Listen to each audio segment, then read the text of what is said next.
Good evening my dear students, आप सभी को बेटा कॉम्पिटेटिव क्लासेज के यूट्यूब चैनल पे ऑपरेशन मंजिल में स्वागत है। और आप सभी आइए और अपने तैयारी को बेहतर करें इस चैनल पे।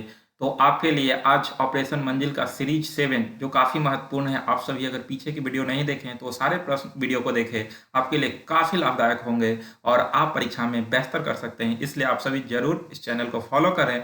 इसके अलावा अगर आप नए हैं तो प्लीज़ क्लास को सब्सक्राइब करें और लाइक शेयर करना ना भूलें। तो वो सब करते रहें और क्लास का आनंद लें। आपको इस चैनल पे डेली करेंट अफेयर सीरीज में मिलेगा। इसके अलावा ऑपरेशन मंजिल special series all competitive exam के लिए काफ़ी इंपॉर्टेंट है, इसलिए आप सभी जरूर देखें और अपने तैयारी को रिकॉल करें। इस तरह से आप परीक्षा में अच्छा कर सकते हैं, तो इसलिए जरूर देखें। और इसी के साथ आइए आज के जो महत्वपूर्ण प्रश्न है वैसे सारे प्रश्नों को देखते हैं। तो आज का 1 नंबर प्रश्न, नए राज्य के गठन की शक्ति किसके पास है? तो नए राज्य के गठन की शक्ति किसके पास है? तो इसका आंसर हो जाएगा बी नंबर, यानी कि नए राज्यों के गठन की शक्ति संसद के पास है। अगर हम बात करते हैं संसद के, तो संसद लोकसभा, राज्यसभा और राष्ट्रपति से मिलकर बनती है। यानी कि संसद के 3 अंग होते हैं, लोकसभा, राज्यसभा और राष्ट्रपति, जबकि संसद के सदन 2 होते हैं, एक लोकसभा और दूसरा राज्यसभा। तो ध्यान रखेंगे। तो संसद के अंग 3 है, लोकसभा, राज्यसभा और राष्ट्रपति। और नए राज्यों की गठन की शक्ति किसके पास है? तो संसद के पास है, यानी कि तीनों की शक्ति है, लोकसभा, राज्यसभा और राष्ट्रपति, तीनों का पावर है नए राज्यों के गठन के लिए। इसका जिक्र भारतीय कॉन्स्टिट्यूशन के आर्टिकल 3 में किया गया है। तो ध्यान रखिएगा कि नए राज्यों के गठन की शक्ति आर्टिकल 3 में इसका उल्लेख किया गया है। अनुच्छेद 2 में है भारतीय संघ में नए राज्यों के प्रवेश या स्थापना का प्रावधान, यानी कि अनुच्छेद 2 में है कि भारतीय संघ में नए राज्यों के प्रवेश या फिर स्थापना का प्रावधान किया गया। तो इस तरह से ये दोनों अनुच्छेद ध्यान रखेंगे। इसके अलावा आपको डेली 5 अनुच्छेद दिया जाता है जो आपके लिए काफ़ी महत्वपूर्ण है। तो वो सारे प्रश्न को भी देखते रहेंगे। आपको डेली जो है वो 5-5 अनुच्छेद कीजिएगा। एक समय होगा कि आपका सारा अनुच्छेद क्लियर हो जाएगा और आपसे परीक्षा में अनुच्छेद से संबंधित प्रश्न नहीं छूट सकते हैं। तो इस तरह से आप करें। तो नेक्स्ट प्रश्न पे हम लोग चलते हैं। 2 नंबर प्रश्न है कि नए राज्य बनाने के लिए संविधान संशोधन के लिए कैसा बहुमत चाहिए? यानी कि नए राज्य को बनाने के लिए संविधान संशोधन के लिए कैसा बहुमत चाहिए? तो ध्यान रखिएगा, काफी महत्वपूर्ण प्रश्न है। इसका आंसर साधारण बहुमत होगा, यानी कि नए राज्य को बनाना रहे तो संसद के साधारण बहुमत के तहत जो है वो नए राज्यों का गठन किया जा सकता है। इसके लिए कोई खास संशोधन की जरूरत नहीं होती है। अगर बात करें तो संविधान संशोधन का जिक्र 368 अनुच्छेद में किया गया है, तो वो अनुच्छेद की जरूरत नहीं होती। यहाँ साधारण बहुमत से जो है वो नए राज्य का गठन किया जा सकता है, नए राज्य बनाया जा सकता है। तो इसके लिए साधारण बहुमत की जरूरी होती है, ध्यान रखना है। नेक्स्ट प्रश्न, भारत में संघ राज्यों का प्रशासन होता है, यानी कि भारत में जो संघ शासित प्रदेश हैं, ये यूनियन टेरिटरीज है, तो वहां का प्रशासन किसके द्वारा होता है? तो इसका आंसर हो जाएगा राष्ट्रपति, यानी कि राष्ट्रपति के द्वारा वहां की प्रशासन होती है। राष्ट्रपति द्वारा नियुक्त किए गए प्रशासक के माध्यम से, यानी कि वहां पर राष्ट्रपति के द्वारा प्रशासक की नियुक्ति होती है। उपराज्यपाल या प्रशासक की नियुक्ति किए जाते हैं। जहाँ पर विधानसभा है वहां पे उपराज्यपाल, और जहाँ पर विधानसभा नहीं वहां प्रशासक की नियुक्ति राष्ट्रपति के द्वारा किया जाता है। यानी कि वहां का जो है फुल्ली आपका वहां का जो कुछ भी हो वो सब राष्ट्रपति के माध्यम से वहां के प्रशासक के द्वारा किया जाता है। और वही अगर वहां की बात करते हैं प्रशासन, यहाँ पुलिस व्यवस्था, तो वो सब गृह मंत्रालय के अधीन आ जाता है, भारत सरकार के अधीन। तो ये सारे प्रश्न को ध्यान रखेंगे। नेक्स्ट प्रश्न कि भारत में कितने केंद्र शासित प्रदेश हैं? तो भारत में अभी जो है वो आपका 8 केंद्र शासित प्रदेश हैं। ध्यान रखिएगा, 8 केंद्र शासित प्रदेश, यानी कि भारत के अंदर 28 राज्य और 8 केंद्र शासित प्रदेश हैं। पहले 7 केंद्र शासित प्रदेश थे, लेकिन फिर जो है वो जम्मू कश्मीर को विभाजित करके 2 केंद्र शासित प्रदेश बनाया गया। तो 7 + 2 9 हुए। और उसके बाद फिर दादर नागर हवेली और दमन दीव पहले अलग अलग था, दोनों को मर्ज किया गया। और इस तरह से दोनों को मर्ज करने के फलस्वरूप फिर 9 से घटकर 8 केंद्र शासित प्रदेश हो गए। तो ध्यान रखिएगा, अभी देश के अंदर 8 केंद्र शासित प्रदेश और 28 राज्य हैं, ध्यान रखना है। नेक्स्ट प्रश्न है कि लोकसभा में केंद्र शासित प्रदेशों के लिए कितने सीट आरक्षित किए गए हैं? यानी कि लोकसभा में केंद्र शासित प्रदेशों के लिए कितने सीट आरक्षित हैं? तो इसका आंसर तो हो जाएगा सी 20, यानी कि लोकसभा में मैक्सिमम सदस्यों की संख्या पहले 552 हुआ करता था, लेकिन अब 550 हो गया, क्योंकि दो आपका मनोनीत राष्ट्रपति के द्वारा किए जाते थे एंग्लो इंडियन, उनको हटा दिया गया, तो अभी 550। लेकिन अभी वर्तमान में लोकसभा में सदस्यों की संख्या 543 है, तो और मैक्सिमम 550। तो अनुच्छेद 81 के अनुसार जो है वो 530 प्लस 20, यानी कि 530 सदस्य राज्यों से होंगे और 20 सदस्य केंद्र शासित प्रदेश से होंगे, ये मैक्सिमम है। लेकिन वर्तमान में लोकसभा में सदस्यों की संख्या जो है वो 524 राज्यों से है और 19 केंद्र शासित प्रदेशों से हैं, ध्यान रखेंगे। 524 आपका जो है वो राज्यों से और 19 आपका केंद्र शासित प्रदेश से हैं। उसमें अगर हम बात करें तो दिल्ली से अभी 7 सदस्य लोकसभा में जाते हैं, जम्मू कश्मीर से नया इस बार जो है विधानसभा का गठन होगा, उसके फलस्वरूप 5 सदस्य जाएंगे, लद्दाख से 1 जाएंगे, चंडीगढ़ से 1 जाते हैं, दादर नागर हवेली और दमन दीव से 2 सदस्य, अंडमान निकोबार से 1 और लक्षद्वीप से 1, पुडुचेरी से 1। तो इस तरह से 19 मेंबर अभी चुन कर जाते हैं लोकसभा में, जबकि मैक्सिमम 20 जा सकते हैं, लेकिन अभी 19 और 524 राज्यों से जाते हैं। वही राज्यसभा में अगर हम बात करते हैं तो राज्यसभा में 8 सदस्य चुनकर जाते हैं आपका यूटी से, जिसमें दिल्ली से 3, पुडुचेरी से 1 और जम्मू कश्मीर से 4। तो जम्मू कश्मीर से तो इस बार जाएंगे नहीं, तो अभी तक तो 4 ही सदस्य जाते थे। तो राज्यसभा में वह आपका जो है जिस राज्य में विधानसभा होता है उसी राज्य से सदस्य चुनकर राज्यसभा में जाते हैं। तो आपका जो है वो 8 केंद्र शासित प्रदेश की हम बात करें तो उसमें 3 ही केंद्र शासित प्रदेश में जो है वो विधानसभा होंगे, जिसमें दिल्ली में है वर्तमान में, पुडुचेरी में भी है, लेकिन जम्मू कश्मीर में इस बार जो है वो विधानसभा की व्यवस्था किया जाएगा। तो इस तरह से जो है वो टोटल 8 मेंबर चुनकर जाएंगे। अभी वर्तमान में तो 4 ही मेंबर हैं, लेकिन जम्मू कश्मीर से 4 और होंगे, क्योंकि जो है इस बार विधानसभा का गठन किया जाएगा। तो इसके फलस्वरूप तो ध्यान रखेंगे कि इसका आंसर सी 3 नंबर हो जाएगा। लेकिन वर्तमान में अभी 19 मेंबर ही हैं लोकसभा में आपका यूटी से, और राज्यसभा में अभी 4 ही मेंबर हैं। नेक्स्ट प्रश्न है कि संविधान संशोधन द्वारा दिल्ली को राष्ट्रीय राजधानी क्षेत्र का दर्जा दिया गया, यानी कि कौन सा अमेंडमेंट के तहत दिल्ली को राष्ट्रीय राजधानी क्षेत्र का दर्जा दिया गया। तो नेशनल कैपिटल रीजन, जो आप लोग एनसीआर बार बार सुनते रहते होंगे, तो दिल्ली को एनसीआर का दर्जा कब दिया गया था, कौन सा अमेंडमेंट में दिया गया। तो इसका आंसर 1 नंबर होगा 69वां अमेंडमेंट। 69वां अमेंडमेंट हुआ था 1991 में। इसमें दिल्ली और पुडुचेरी के लिए विधानसभा और मंत्रिपरिषद का भी व्यवस्था किया गया था, और इसी के तहत दिल्ली को राष्ट्रीय राजधानी क्षेत्र यानी कि नेशनल कैपिटल रीजन का दर्जा दिया गया, और इसके साथ दिल्ली और पुडुचेरी के लिए विधानसभा की व्यवस्था दिया गया, और विधानसभा दिया गया तो वहां मंत्रिपरिषद का भी व्यवस्था किया गया। तो इस तरह से ध्यान रखेंगे कि 69वें अमेंडमेंट के तहत दिल्ली और पुडुचेरी में विधानसभा और मंत्रिपरिषद का उपबंध किया गया, तथा तुरंत बाद 70वां अमेंडमेंट आया और उसके तहत दिल्ली और पुडुचेरी विधानसभा के सदस्यों को राष्ट्रपति के निर्वाचन मंडल में शामिल कर लिया गया, क्योंकि राष्ट्रपति के चुनाव में सभी राज्यों के विधानसभा के निर्वाचित सदस्य भाग लेते हैं, लोकसभा राज्यसभा के निर्वाचित सदस्य भाग लेते हैं, और वही आपका जिस राज्य में जिस केंद्र शासित प्रदेश में विधानसभा है वहां के निर्वाचित सदस्य भाग लेते हैं। तो इस तरह से 70वां अमेंडमेंट में दिल्ली और पुडुचेरी विधानसभा के सदस्यों के भी सदस्यों को जो है वो राष्ट्रपति के निर्वाचन मंडल में शामिल किया गया। अभी अगर हम बात करेंगे तो राष्ट्रपति के निर्वाचन मंडल में दिल्ली, पुडुचेरी और जम्मू कश्मीर विधानसभा के सदस्य यूटी से अगर देखा जाए तो यहाँ के सदस्य भाग लेंगे इनके चुनाव में। तो इस सारे पॉइंट को ध्यान रखेंगे।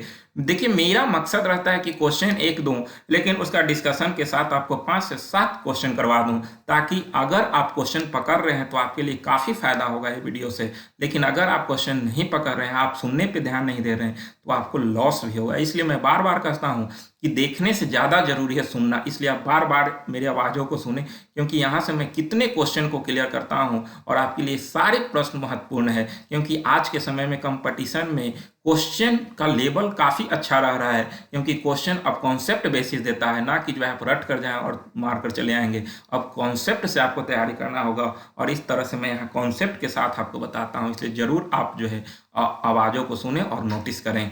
ठीक है, अगला प्रश्न है, जेबीपी कमेटी में कौन कौन शामिल थे। तो जेबीपी कमेटी गठित हुआ था 1948 में, और इसने अपना रिपोर्ट 1949 में पेश किया था, और इसमें ये तीनों शामिल थे, जवाहरलाल नेहरू, सरदार पटेल और पट्टाभी सीतारामैया, क्योंकि जेबीपी इनके नाम पे ही बना था। जे से जवाहरलाल नेहरू, वी से वल्लभ भाई पटेल और पी से पट्टाभी सीताराम, ये तो तीनों इसके सदस्य थे और इसका गठन 1948 में हुआ था। और इसको डिसीजन देना था कि क्या जो है वो राज्यों का गठन का आधार भाषा होना चाहिए, तो इसको अस्वीकार किया था। 1949 में रिपोर्ट जेबीपी कमेटी पेश किया था और इसका जो है अस्वीकार किया, कहा कि जो है भाषा के आधार पर राज्यों का गठन सही नहीं है। इसके बाद तुरंत जो है वो देखे थे कि राज्यों का भाषा के आधार पर गठन की मांग काफ़ी तेज हो गई थी, तब जाकर 1953 में आंध्र प्रदेश को भाषा के आधार पर गठन किया गया था और उसके बाद 1956 में राज्य पुनर्गठन आयोग का गठन किया गया था। तो ये ध्यान रखेंगे जेबीपी कमेटी जवाहरलाल नेहरू, सरदार पटेल और पट्टाभी सीताराम ये तीनों मेंबर थे और इसका गठन 1948 में हुआ था और रिपोर्ट 1949 में पेश किया। अगला प्रश्न है कि भाषाई आधार पर सर्वप्रथम किस राज्य का गठन हुआ, तो यही आपका जो है अभी हम बताएं कि इसका आंसर आंध्र प्रदेश हो जाएगा। आंध्र प्रदेश का गठन 1953 में हुआ, जब जेबीपी कमेटी अपना रिपोर्ट में जो है एक भाषा एक राज्य के स्वीकार को इनकार कर दिया, तब जाकर जो है वहां पर काफी आंदोलन हुआ था और श्री राम लुल्लू के नेतृत्व में जो है काफी बड़ा आंदोलन हुआ था और उन्होंने 56 दिन का आमरण अनशन किया था। आमरण अनशन के फलस्वरूप उनका मृत्यु हो गया था। इसके लेकर आंध्र प्रदेश में के आंदोलन काफी उग्र हो गए थे, तब सरकार को जो है वो झुकना पड़ा था और उस समय जो है वो राज्य पुनर्गठन आयोग का गठन न भी हुआ था, फिर भी 1953 में आंध्र प्रदेश को भाषा के आधार पर राज्य बनाया गया था, ये आपका तेलुगु के लिए। तो इस तरह से तेलुगु के लिए आंध्र प्रदेश राज्य का गठन 1953 में हुआ था, तो ध्यान रखेंगे। अगला प्रश्न है कि भाषा के आधार पर राज्यों के गठन हेतु राज्य पुनर्गठन आयोग का गठन कब किया गया, तो अब जब 1953 में आंध्र प्रदेश राज्य का गठन भाषा के आधार पर हुआ, तब काफी फिर से मांग जो है वो तेज हो गया, सभी राज्य बोलने लगे कि हमें भाषा के आधार पर एक राज्य चाहिए। तब जाकर 1956 में राज्य पुनर्गठन आयोग गठित हुआ था। ध्यान रखिएगा 1953 में, ध्यान रखिएगा 1953 में जो है वो राज्य पुनर्गठन आयोग का गठन हुआ और इस तरह से जो है फजल अली की अध्यक्षता में 53 में 3 सदस्यीय कमेटी गठित हुई थी, जिसके अध्यक्ष फजल अली और 2 अन्य सदस्य थे जिसका नाम के.एम. पनिकर और एच.एन. कुंजरू थे। तो इस तरह से जो है वो राज्य पुनर्गठन आयोग, इसका आंसर आप चेंज देख लीजिएगा 56 होगा, 56 में जो है वो राज्य पुनर्गठन आयोग का गठन किया गया था और इस तरह से फिर जो है वो सभी राज्यों का गठन किया जाने लगा था। लेकिन इसमें जो है फजल अली की अध्यक्षता में जो गठित हुआ था, तो एक राज्य एक भाषा के आधार पर राज्यों का गठन नहीं किया गया था, बल्कि वहां के प्रशासनिक दृष्टि को ध्यान में रखकर जो है वो राज्यों का गठन किया गया था। और जब देश आजाद हुई थी तो देश के अंदर उस समय 14 राज्य और 6 केंद्र शासित प्रदेश थे। तो 56 के बाद आपका जो है फिर से जो है वो महाराष्ट्र को अलग करके, महाराष्ट्र राज्य को अलग करके जो है वो गुजराती के लिए गुजरात राज्य भारत का 15वां राज्य बना था 1960 में। तो इस तरह से आपका देश के आज़ादी के बाद जो है वो या राज्य पुनर्गठन आयोग के गठन के बाद अगर हम बात करते हैं तो 1960 में गुजरात को महाराष्ट्र से अलग करके गुजरातियों के लिए एक अलग राज्य का दर्जा बना दिया गया, जो कि 15वां राज्य गुजरात बना था। ध्यान रखेंगे। तो इस तरह से राज्य पुनर्गठन आयोग का गठन 1956 हो जाएगा, आंसर बी नंबर। नेक्स्ट प्रश्न है कि लोकसभा में केंद्र शासित प्रदेशों के लिए कितने सीट आरक्षित किए गए हैं, यानी कि लोकसभा में केंद्र शासित प्रदेशों के लिए कितने सीट आरक्षित हैं। तो इसका आंसर तो हो जाएगा सी 20, यानी कि लोकसभा में मैक्सिमम सदस्यों की संख्या पहले 552 हुआ करता था, लेकिन अब 550 हो गया, क्योंकि 2 केंद्र शासित 2 आपका मनोनीत राष्ट्रपति के द्वारा किए जाते थे एंग्लो इंडियन, उनको हटा दिया गया, तो अभी 550। लेकिन अभी वर्तमान में लोकसभा में सदस्यों की संख्या 543 है, तो और मैक्सिमम 550। तो अनुच्छेद 81 के अनुसार जो है वो 530 + 20 यानी कि 530 सदस्य राज्य। संयुक्त प्रांत का नाम उत्तर प्रदेश कब किया गया था, तो संयुक्त प्रांत को ही उत्तर प्रदेश के नाम से जाना जाता है। इससे पहले हम लोग जान चुके हैं कि जब संविधान संशोधन का गठन हुआ था तो सबसे अधिक 55 सदस्य संयुक्त प्रांत से चुनकर गए थे। तो ये संयुक्त प्रांत का नाम बदलकर उत्तर प्रदेश आपका 1950 में हुआ था, 1950 में उत्तर प्रदेश नाम किया गया था। इसके अलावा 1969 में मद्रास का नाम तमिलनाडु हुआ था, 1973 में मैसूर का नाम कर्नाटक, 2006 में उत्तरांचल का नाम उत्तराखंड, 2006 में पांडिचेरी का नाम पुडुचेरी और 2011 में उड़ीसा का नाम ओडिशा कर दिया गया था। तो इस तरह से सभी जो है वो स्थानों का नाम बदलकर क्या किया गया, ये ध्यान रखेंगे, कभी कभी प्रश्न यहाँ से भी उठते हैं एग्जाम में। अगला है, तो आज भी डेली की तरह आपके लिए 5 आर्टिकल जो काफी महत्वपूर्ण है, तो इसे ध्यान रखेंगे। आर्टिकल 31 क आर्टिकल 31 का संपत्ति का अधिकार 300 क में डाल दिया गया।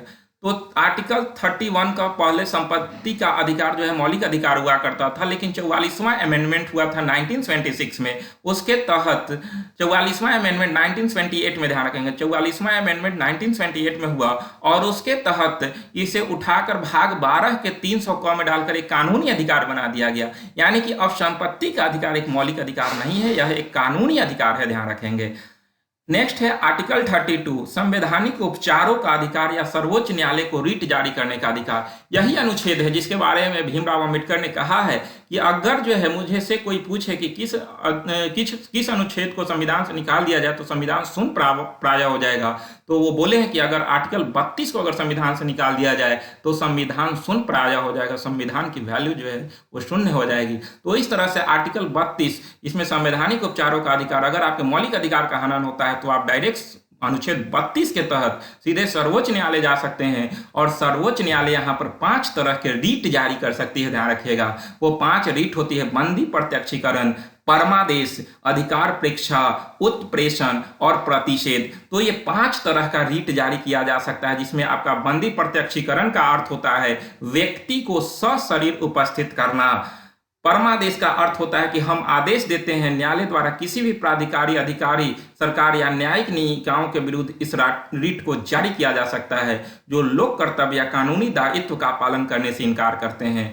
तो इस तरह से परमादेश होता है। अधिकार परीक्षा में है कि इसका अर्थ किस अधिकार से, या यदि किसी सार्वजनिक पद पर कोई व्यक्ति अवैध रूप से आसीन हो तो वह रीट जारी की जा सकती है। वही उत्प्रेषण का अर्थ होता है, इसका अर्थ होता है मंगा लेना। उच्चतम न्यायालय किसी निचली अदालत से किसी मामले को सुनवाई के लिए अपने पास मंगा लेता है, ये उत्प्रेषण होता है। वही प्रतिषेध जो होता है, इसका अर्थ होता है मना कर देना, यानी कि उच्चतम न्यायालय निचली न्यायालय को किसी मामले की सुनवाई से मना कर सकता है, ये प्रतिषेध होता है। तो इस तरह से जो है वो 5 तरह की रीट है जो कि आर्टिकल 32 के तहत अगर हम सर्वोच्च न्यायालय जाते हैं या उच्च न्यायालय जाते हैं 226 के तहत, तो इस तरह से सर्वोच्च न्यायालय 5 तरह की रीट जारी कर सकती है। तो ध्यान रखिएगा, आर्टिकल 32 हमें यह अधिकार देती है कि मौलिक अधिकार के हनन के फलस्वरूप हम डायरेक्ट 32 के तहत सर्वोच्च न्यायालय जाएंगे और सर्वोच्च न्यायालय 5 तरह के रीट जारी कर सकती है। नेक्स्ट है आर्टिकल 34, किसी क्षेत्र विशेष में सैन्य अधिनियम, मार्शल लॉ लागू होने पर उस क्षेत्र के मूल अधिकारों को स्थगित किया जा सकता है। यानी कि किसी क्षेत्र में अगर जो है वो मार्शल लॉ लागू है, सैन्य अधिनियम लागू है, तो वहां पर आपका मौलिक अधिकार को स्थगित किया जा सकता है। तो ये आर्टिकल 34 है, मार्शल लॉ। ध्यान रखिएगा, सीधे प्रश्न उठाता है कि मार्शल लॉ कौन सा आर्टिकल में है, तो 34। आर्टिकल 36, तो आर्टिकल 36 राज्य के नीति निर्देशक तत्व में आ जाते हैं, और यहाँ पर 36 में राज्य शब्द को परिभाषित किया गया है। ध्यान रखेंगे, राज्य शब्द को परिभाषित किया गया है 36 में। वही आर्टिकल 38 जो है वो राज्य लोक कल्याण के अभिवृद्धि के लिए सामाजिक व्यवस्था बनाएगा, राज्य लोक कल्याण के अभिवृद्धि के लिए सामाजिक व्यवस्था बनाएगा। तो इस तरह से आज का 5 आर्टिकल आपके लिए काफी महत्वपूर्ण है, तो देखते रहें। अभी तक आज तक हम लोग 25 आर्टिकल कर चुके हैं। तो इस तरह से थोड़ा थोड़ा करके आपके पास आर्टिकल का भंडार होगा और आप परीक्षा में आर्टिकल को नहीं छोड़ेंगे, आप जो है वो बना लेंगे। इसलिए आप धीरे धीरे करके ऐसे ही तैयारी करें और आपका तैयारी काफ़ी बेहतर होगा। तो आज यहीं तक, मिलेंगे नेक्स्ट वीडियो में आप सभी के साथ। तो आप सभी देखें और क्लास को शेयर करें। मैं फिर से एक बार कहूँगा कि क्लास को शेयर करें। तो आज यहीं तक, मिलेंगे नेक्स्ट वीडियो में। आप सभी को बहुत बहुत धन्यवाद।